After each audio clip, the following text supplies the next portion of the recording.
Hey everyone, welcome back to a new video of mine. As this is my first video for 2015, I still wish you all a real good year, and hopefully will be a year where we can find lots of good games. So this is basically the first pile of 2015 which I'm going to show you off to you guys. So first up we will start with some Gamecube stuff.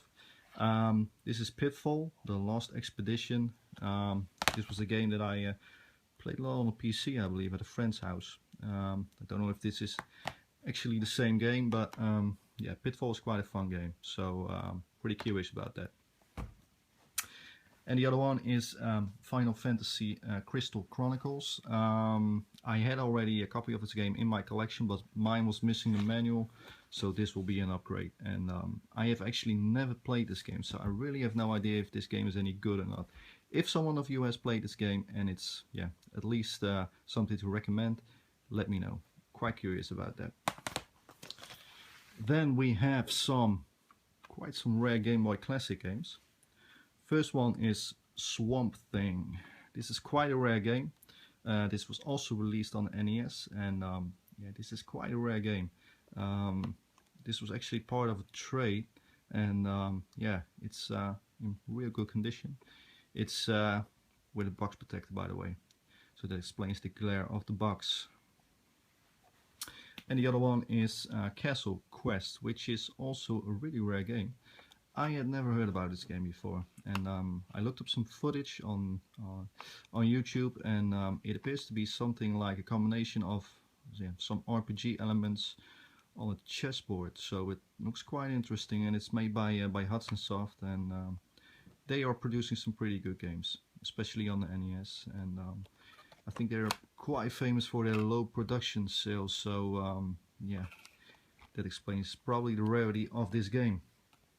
All the rest of the games I'm gonna show you guys are basically all Super NES games. So let's take a look at the first one, which is Super Ghouls and Ghosts. This is an amazing game.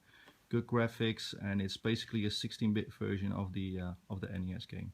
But yeah, this game is hard as hell. I have completed this game, and yeah, if you like a good challenge, try this one out. It's in real good condition. It's the FAH version, and that was the version I actually still wanted to add to my collection. So yeah, really happy with this game. Then we have also a game that I was searching for quite a while, and yeah, most of the copies I came across were pretty banged up, and this one is in real good condition.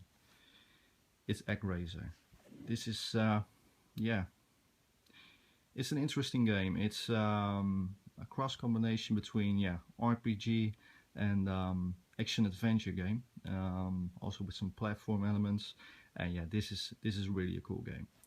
If you have never played this game, I definitely recommend you to try this one out. Quite rare to find in complete condition, but picking up a card would not be that difficult. It's a real cool game, and it has a fantastic soundtrack. So this is definitely a game that I would recommend to any fellow collector, or at least a fellow collector that likes to play 16-bit gems. So this is a real good game. Then we have quite a common game, but I didn't have it in my collection. I thought I had, but I was wrong. So it's Asterix for the Super Nintendo.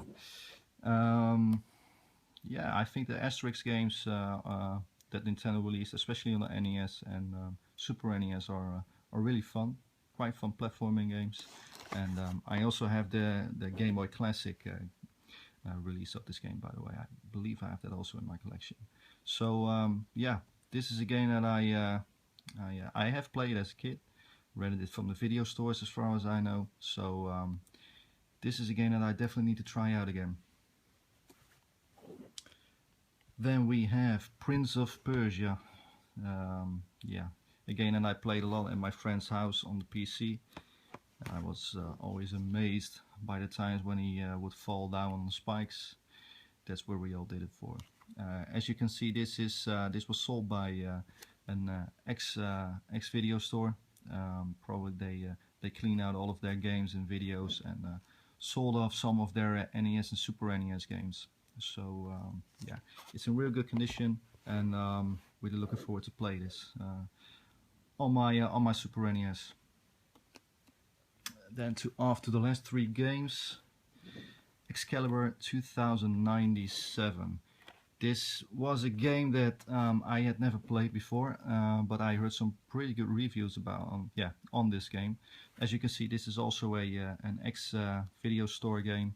As you can see, it's sold for 20 euros, but I think that was pretty much near the era when the euro value came out here in Europe. So that was probably like, yeah, I think at least 10 years ago.